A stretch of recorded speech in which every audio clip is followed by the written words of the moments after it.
Knowledge world میں خوش آمدید۔ پچھلی ویڈیو میں ہم بات کر رہے تھے بنگلہ دیش میں اسٹوڈنٹس کے پروٹیسٹ کے بارے میں اور ساتھ ہی کچھ ہسٹری کی۔ مزید بات کریں گے اس پارٹ میں۔ 1971 میں ہمیں بنگلہ دیش کی لبریشن وار دیکھنے کو ملی۔ ایسٹ پاکستان میں جن لوگوں نے آزادی کے لیے یہ لڑائی لڑی، جس کی وجہ سے بنگلہ دیش ایک آزاد ملک بنا، یہ فریڈم فائٹرز ہوئے۔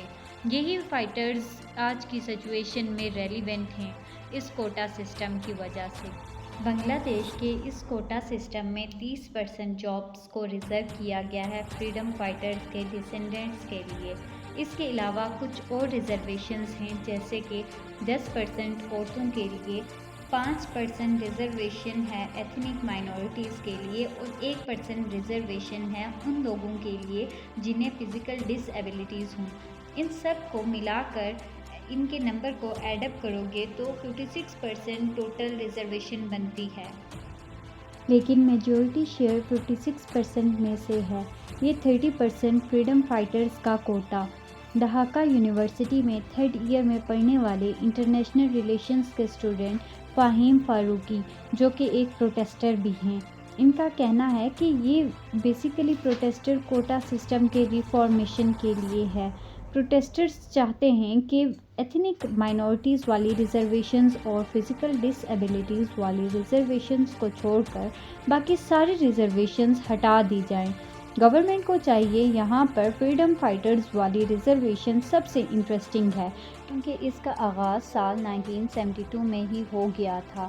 آزادی ملنے کے صرف ایک سال بعد ان کی منسٹری آف کیبنٹ سروس نے اس سال ایک آرڈر ایشو کیا تھا کہ فریڈم فائٹرز کے لیے ایک کوٹا ہونا چاہیے۔ جن لوگوں نے اپنی لائف کو رسک میں ڈالا، جن لوگوں نے اپنے ملک کے لیے قربانی دی، ان کے لیے 30% نوکریاں ریزرو کی جائیں۔ نوٹ کرنے والی بات یہ تھی کہ یہ چیز صرف فریڈم فائٹرز کے لیے اپلیکیبل تھی۔ بعد میں جا کر 1997 میں اس کوٹا کو ایکسٹینڈ کر دیا گیا کہ فریڈم فائٹرز کے بچوں کے لیے بھی یہ ریزرویشن دی جائیں، اور 2010 میں یہ کہا گیا کہ ان کے بچوں کے لیے بھی یہ ریزرویشن دی جائیں۔ حالانکہ کوٹا ایگزیکٹ باقی اور چینج ہوتا تھا اوور دا ایئرز، لیکن ان دا اینڈ یہی ہوا کہ ٹوٹل پرسنٹیج 56% تک ریچ کی۔ 2010 کے اس گرینڈ چلڈرن والے فیصلے کے بعد 2012-13 میں ایک بڑی موومنٹ بھی ہوئی تھی بنگلہ دیش میں اس کوٹا سسٹم کے خلاف۔ BPSC کا ایک ایگزام ہے۔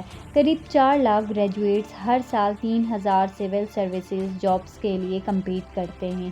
بنگلہ دیش میں کافی خراب حالت تھی اور نوکریوں کی سخت ضرورت تھی، بہت تنگی تھی۔ 2012 فیب میں بنگلہ دیش general student rights conservation councils reform کی ڈیمانڈ کی۔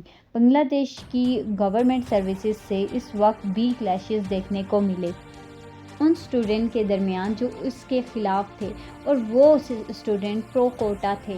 لیکن پریشر میں آ کر 2018 اکتوبر میں بنگلہ دیش کی گورنمنٹ نے سرکولر ایشو کیا کہ فرسٹ کلاس اور سیکنڈ کلاس کے لیے یہ کوٹا سسٹم ہٹا دیا جائے گا۔ بات یہاں پر ختم ہو جاتی، لیکن 2021 میں کچھ فریڈم فائٹرز کے ساتھ بچوں نے ہائی کورٹ میں پٹیشن ڈالی اس کوٹا سسٹم کو ہٹانے کے خلاف، اور 5 جون 2024 یعنی پچھلے جون کے مہینے میں ہائی کورٹ کا فیصلہ آتا ہے۔ جو پٹیشنرز کہہ رہے ہیں وہ صحیح ہے، گورنمنٹ نے کہا۔ گورنمنٹ سرکولر کو اللیگل ڈکلیئر کر دیا جاتا ہے اور کوٹا سسٹم تو واپس ری انٹروڈیوس کروا دیا جاتا ہے۔ یہی وجہ تھی کہ پورے ملک میں پروٹیسٹ پھر سے جاگ اٹھتے ہیں۔ پروٹیسٹ کرنے والے اسٹوڈنٹس کہتے ہیں کہ یہ کوٹا انکانسٹیٹیوشنل ہے۔ اوریجنل کانسٹیٹیوشن میں کہیں نہیں لکھا گیا تھا کہ فریڈم فائٹرز کی اگلی جنریشن کو بھی جابس میں ریزرویشن ملے گی، اور ویسے بھی اس کا کیا مقصد ہے؟ فریڈم فائٹرز کا ریزرویشن دینا سمجھ میں آتا ہے کیونکہ وہ ملک کو آزادی دلانے کے لیے لڑے تھے، لیکن ان کے پوتے پوتیوں کو بھی ریزرویشن دی جا رہی ہے صرف اس کے لیے کیونکہ ان کے گرینڈ پیرنٹس فریڈم فائٹرز تھے۔ لیکن بات یہاں ختم نہیں ہوتی، اس ریزرویشن میں کرپشن کے الزام بھی لگے ہیں۔ ایکچولی یہ کون ڈیسائیڈ کرے گا کہ کون فریڈم فائٹر ہے اور کون نہیں؟ گورنمنٹ نے یہ رسپانسبلٹی خود لی۔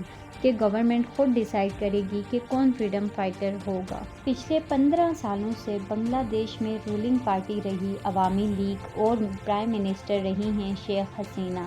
یہ وہی پولیٹیکل پارٹی ہے جس نے لڑائی لڑی تھی بنگلہ دیش کو آزاد کرنے کے لیے۔ پروٹیسٹرز کا کہنا ہے کہ یہ فریڈم فائٹرز کا ریزرویشن عوامی لیگ کے لوگوں کو ڈسپروپورشنیٹلی زیادہ بینیفٹ دیتا ہے۔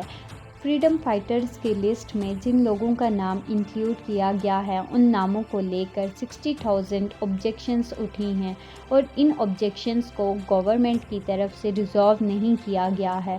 10 جولائی 2024 کو یہ بات سپریم کورٹ تک پہنچتی ہے اور گورنمنٹ ہائی کورٹ کے فیصلے کے خلاف سپریم کورٹ میں جاتی ہے اپیل کرنے۔ سپریم کورٹ ہائی کورٹ کے فیصلے پر روک لگا دیتا ہے لیکن پروٹیسٹ روکتے نہیں ہیں۔ اسٹوڈنٹس اور ٹیچرز کے علاوہ بنگلہ دیش کی اپوزیشن پارٹیز بھی اس میں انکلوڈ ہو جاتی ہیں۔